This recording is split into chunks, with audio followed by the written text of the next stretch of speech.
Bien, bueno, bien, voy a intentar ser lo más breve posible, pero como vieron, ya que yo hablaré esta mañana acerca de la incidencia política para la inclusión social y el ejercicio de derechos de las personas con discapacidad. Entonces, ya voy a tratar de hacerlo lo más breve posible. Aquí tengo una diapositiva con la foto de un letrero en una protesta sobre los derechos de las mujeres, que dice: sal de Itaca, Penélope, el mar también es tuyo. Bien, ese es más o menos el desafío. Ya, a ver si alguien leyó la Odisea, ¿ya? Sí, para entender bien el contexto, ¿ya? Pero ese es el desafío de nosotras también, las personas con discapacidad, ¿no? Salir al mar abierto, ¿ya? Y reclamarlo como derecho, porque también es nuestro. Bien, bueno, ¿qué entendemos por incidencia política? Principalmente a nosotras, las personas con discapacidad en general. No somos vistas por los grupos también que se encuentran en situación de vulneración. O sea, somos excluidas de la vida social regular, eso ya lo sabemos, justamente es el motivo por el cual nos convocamos hoy día. Al ser excluidas no son vistas por la comunidad. Al no ser vistas, dejamos de ser reconocidas como parte de la comunidad y de la sociedad. Y al no ser reconocidas como parte de la sociedad, no es considerado un problema nuestra falta de acceso a bienes, derechos y servicios. Si no tenemos acceso a bienes, derechos y servicios, no hay manera de que realmente nos incluyamos en igualdad de condiciones en la sociedad. Estando entonces excluidos de la sociedad, nos mantenemos invisibles, invisibilizados, ¿ya? Y sometidos a constante discriminación estructural que se naturaliza como normal, entre comillas. Entonces nos encontramos con un ciclo de la invisibilidad. Ya yo no sé, ya si ustedes recuerdan, tienen la experiencia, ya cuando son pequeñas y pequeños, ustedes van entonces al transporte público, por ejemplo, o por la calle, y ven a una persona con discapacidad, ya, cuya situación de discapacidad es invisible, ya, y ustedes, la niña y el niño, ¿qué hace? Se le queda mirando. Oh, ¿ya? ¿Y qué hace la mamá o el papá? ¿Ya? No lo mires. ¿Ya? ¿Qué aprendemos nosotros? Es malo mirar esa diversidad, esa divergencia corporal o funcional. No tenemos que mirarla, hay que ignorarla. ¿Ya? Entonces, ¿qué pasa? Familias esconden a las personas con discapacidad con vergüenza dentro de sus casas.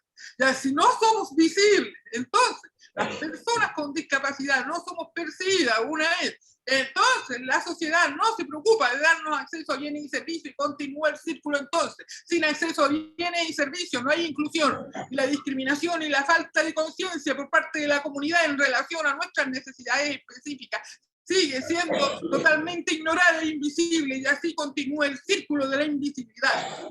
Por otro lado, constantemente se dice que las personas políticas son quienes toman las decisiones. Esas decisiones se toman en las esferas políticas. Entonces, en nuestras comunidades nosotros no queremos saber de política. Muchas veces pensamos que la política es algo de los partidos políticos, algo que solo pueden hablar la gente que está en el gobierno, que tiene poder político. Ya, pero para poder comprender bien lo que significa la incidencia política, nosotros tenemos que dejar primero de tenerle miedo a la política y entrar realmente de lleno a reconocer que las personas con discapacidad somos personas sujetas políticos. Todas las relaciones y dinámicas sociales son políticas, desde lo que se vive en la casa hasta el gobierno. Cuando se cree que la política es únicamente privilegio de quienes están en los gobiernos o de los partidos políticos, seguimos manteniendo y justificando la inclusión. La política es negociar los diferentes intereses colectivos, tomar decisiones y administrarlas. es planificar cómo se usarán los recursos de nuestro país o nuestro municipio, determinar quiénes van a tener acceso a los recursos y a las oportunidades. Y las personas con discapacidad, así como de otros grupos vulnerados, tenemos el derecho de participar en la toma de decisiones de todos los asuntos políticos que nos conciernen como personas ciudadanas de los países. Entonces tenemos dos ámbitos de la política formal, que se desarrolla en las asambleas, el Congreso Nacional, los partidos políticos, el gobierno, el Consejo Municipal, los consejos regionales, las agencias internacionales, ¿ya? Y también dentro de las políticas públicas, la planificación y los recursos públicos.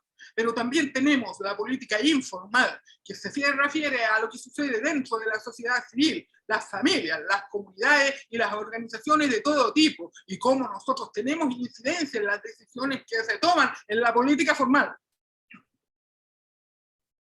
Entonces, nosotros a nivel de organizaciones sabemos que se necesitan soluciones de fondo ya para acabar con la discriminación, para lograr la igualdad de oportunidades y de resultados en la educación, en la salud, en el trabajo, etc.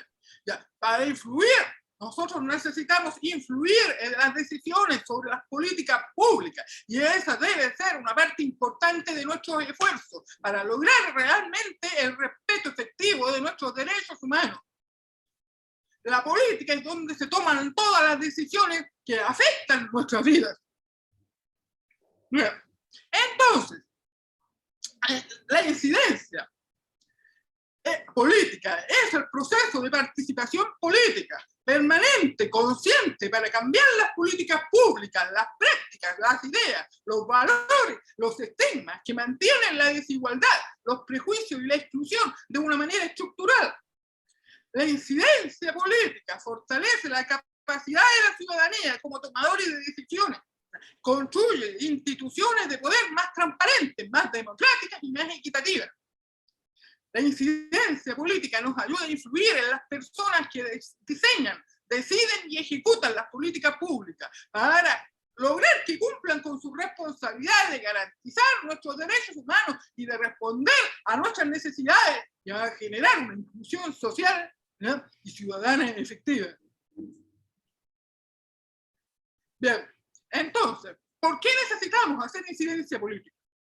Para resolver problemas y necesidades, especialmente relacionadas con nuestra exclusión estructural, para promover y fortalecer la democracia a través de nuestra participación activa como ciudadanas en los procesos de toma de decisiones, en los temas que nos atañen, de manera transversal e interseccional, para fortalecer las organizaciones de personas, ¿ya?, con discapacidades y de otros grupos en situación de vulneración, y potenciarlas política y socialmente, trabajando juntas.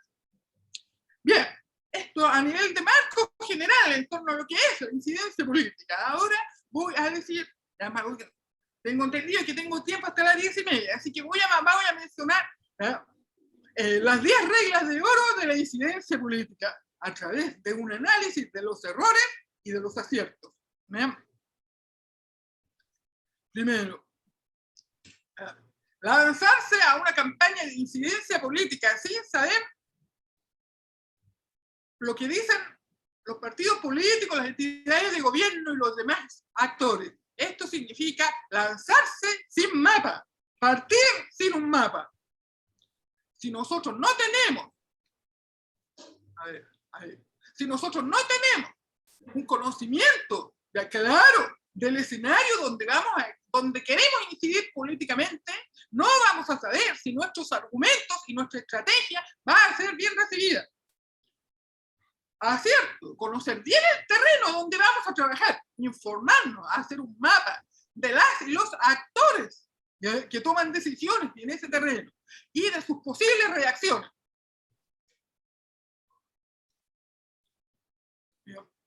Segundo, empezar a última hora e improvisadamente. Error. Iniciar una campaña de incidencia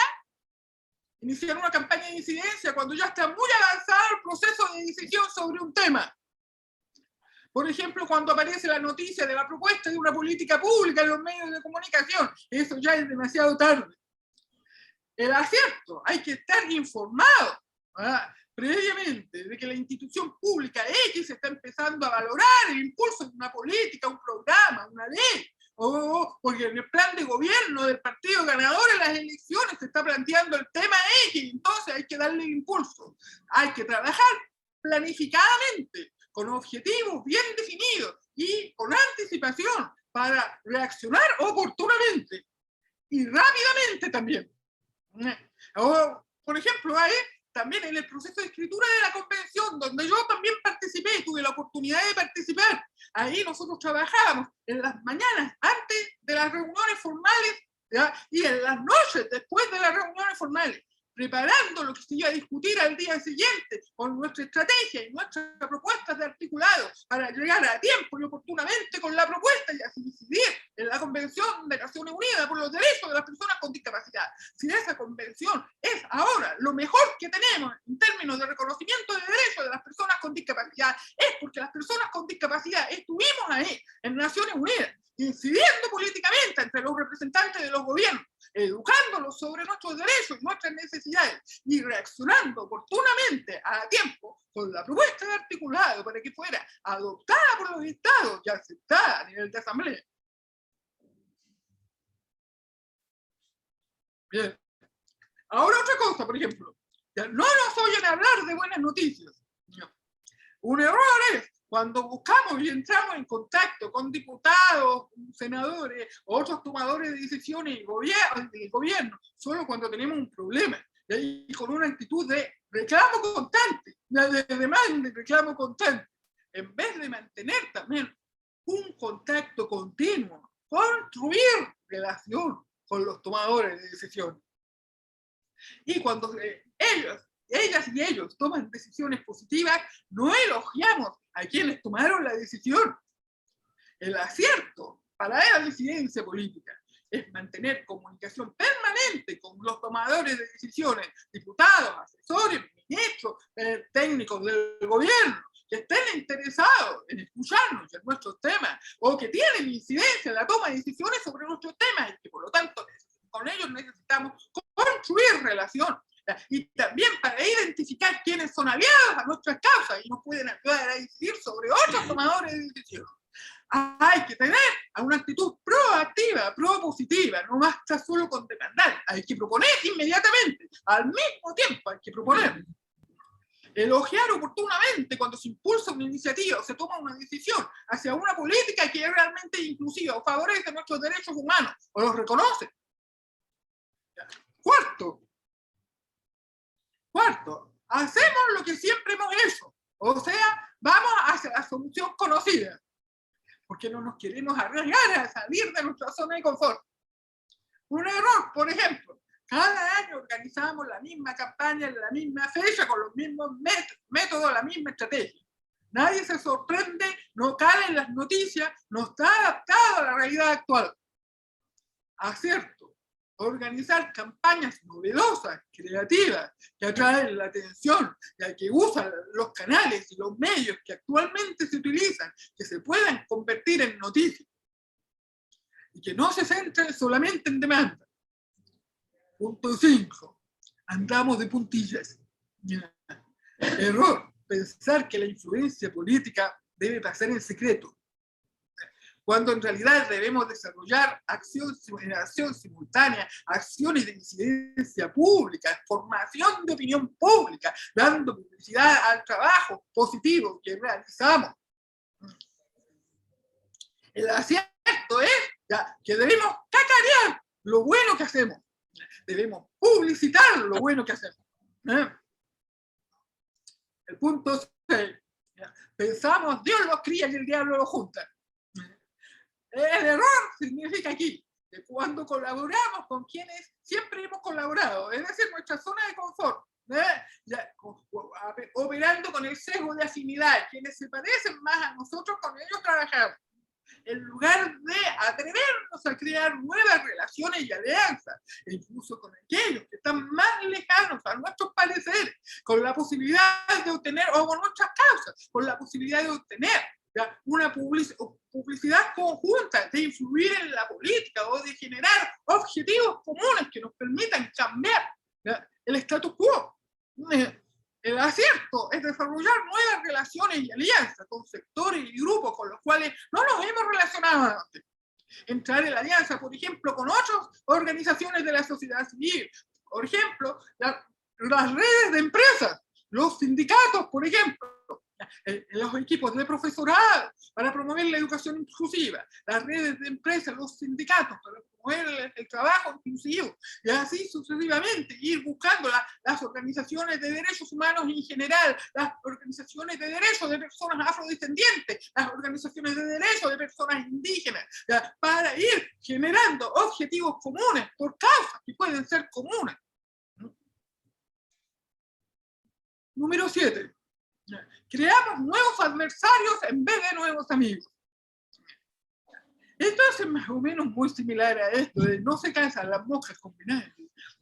Estamos tan predispuestos a un conflicto que forzamos a otros actores, ese es el error, forzar a otros actores a ponerse a la defensiva. Creamos adversarios cuando lo que debemos hacer es buscar lo que tenemos en común y nos une. El acierto, entonces, evitar entrar en conflicto con los grupos, más bien buscar la comunicación, lo que tenemos en común, la posibilidad de alianza. Por eso es importante, por ejemplo, analizar cuál es el interés de ese tomador de decisión donde nosotros queremos influir, cuáles son las prioridades y los intereses de ese departamento en el gobierno o en el Congreso respecto a leyes, para empezar por ahí a buscar las cosas en común y luego lograr también generar el cambio que queremos. Número 8. Sabemos ir a la capital, pero no sabemos dónde está el terminal de autobuses. El error aquí, en cuanto a incidencia política, es decir, cuando sabemos a dónde queremos ir, lo que queremos lograr, pero no sabemos, no tenemos claro cómo llegar ahí, no tenemos claro la estrategia. Muchas ocasiones olvidamos definir los objetivos parciales, objetivos de desarrollo que hay en camino. La transformación no es una cosa de un día para otro. La transformación es un proceso. El acierto, entonces, es generar una estrategia clara, con definir el objetivo final, pero también los objetivos parciales para llegar a ese objetivo final. Objetivos de corto y mediano alcance para no perdernos en la mitad del camino. Eso, además de tener bien claro los grandes objetivos del trabajo de incidencia, y también de revisar los objetivos parciales, ¿ya? Para ir viendo si de acuerdo al contexto que es cambiante, todavía funcionan o debemos replantearlo. Y así sucesivamente. La incidencia política tampoco es una cosa de un día para otro. Requiere una planeación, ¿ya? Y muchas veces requiere de tiempo. Punto 9. Creemos que quien decide es quien realmente toma las decisiones. No, error. Cuando nos sentimos satisfechos de lograr una reunión con un ministro, con un diputado, con el top persona dentro del gobierno, ¿ya? Y para que nos escuchen y preparamos el asunto, ¿ya? Y pensando que va a influir en el resultado. Lo cierto es, ¿ya? Que en la realidad, en política, quienes toman las decisiones sobre temas específicos como nuestros temas, no siempre el ministro, ni la autoridad, todo, son los técnicos detrás del ministro, ¿ya? Quienes elaboran los programas, ¿ya? Incluso la ley a nivel del Congreso, los asesores de los diputados y de los senadores, ¿ya? Que son quienes desarrollan los textos. Con ellos tenemos que hablar. Hay que identificar quiénes son los que están realmente ya involucrados en la escritura, en la preparación, en el diseño de la propuesta, la política, los programas, los proyectos, para influir sobre ellos y ellas, y ahí lograr realmente los resultados concretos. Punto 10. Somos máquinas de demanda en vez de proveer soluciones. Es lo que yo ya dije antes. El error de llegar solamente a presentar demanda, y hay muchas veces también otro error, es presentar demandas mirándonos el ombligo, es decir, mi demanda y no la de otro grupo, las personas, por ejemplo, la demanda del colectivo de personas sordas, ya, pero no me importa la demanda del colectivo de las personas ciegas, ni del colectivo de las personas con discapacidad física. Entonces, ya, vamos con las mismas demandas. En vez de ayudar a los tomadores de decisiones a cumplir las promesas que hicieron en campaña. El acierto en este caso es, 1, no saturar de demanda a las y los tomadores de decisiones. Hay que llevarles propuestas concretas de solución. Segunda cosa, trabajar interseccionalmente y trabajar en alianza, llegar con demandas que puedan ser ya compartidas, ya, con demandas y propuestas que puedan ser compartidas por varios grupos, ya, colectivamente, lo cual va a ser mejor recibido también por tomadores de decisiones. Esto a nivel de las 10 reglas de oro, ¿ya?, sobre la incidencia política. Y como no tengo mucho tiempo, voy a pasar para un último tema muy importante, que son los desafíos generales. Los desafíos generales, desde la perspectiva de la sociedad civil, de organizaciones, de personas con discapacidad y de otros grupos en situación de vulneración, más también desde de las autoridades o tomadores de decisiones que diseñan las políticas públicas, es pensar que el problema de la inclusión se centre todavía en la persona que es diferente o el cuerpo divergente y no en la sociedad. Segundo, el seguir mirándonos el ombligo, nuestro objetivo particular, ¿sí?, la capacidad de articular alianzas tras objetivos comunes más amplios. Tercero, seguir justificando la exclusión bajo los argumentos de no estamos preparados. ¡Ay, que es muy difícil, todavía no! Hay que esperar hasta que lleguen todos los recursos. No, la inclusión la debemos hacer ayer. No se espera. Otro, la multiplicidad de instrumentos, indicadores, cuando generamos data o evidencia para la incidencia política. La data o la evidencia para la incidencia política es fundamental. Entonces, cuando tenemos demasiados múltiples instrumentos e indicadores, se duplican los esfuerzos. Necesitamos estandarizar, transversalizar e intersectorializar la data que generamos para generar la incidencia política. Es importante también tener en claro la necesidad de articular activamente informes sombra para el sistema interamericano de derechos humanos, así como para el sistema internacional. Tener claro fuentes y métodos de verificación sobre la data y comparación que sean exigibles a los gobiernos. El monitoreo nacional, artículo 33D de la Convención de Naciones Unidas por los Derechos de las Personas con Discapacidad, debe ser instalado de manera autónoma e independiente en el país. La recolección de evidencia y una incidencia basada en evidencia. Finalmente, interseccionalidad. Las opresiones no son aisladas. Las opresiones están correlacionadas. Es necesario exigir nuestro respeto de los derechos de manera interseccional. Y con esto finalizo. Muchas gracias por la oportunidad de poder conversar con ustedes.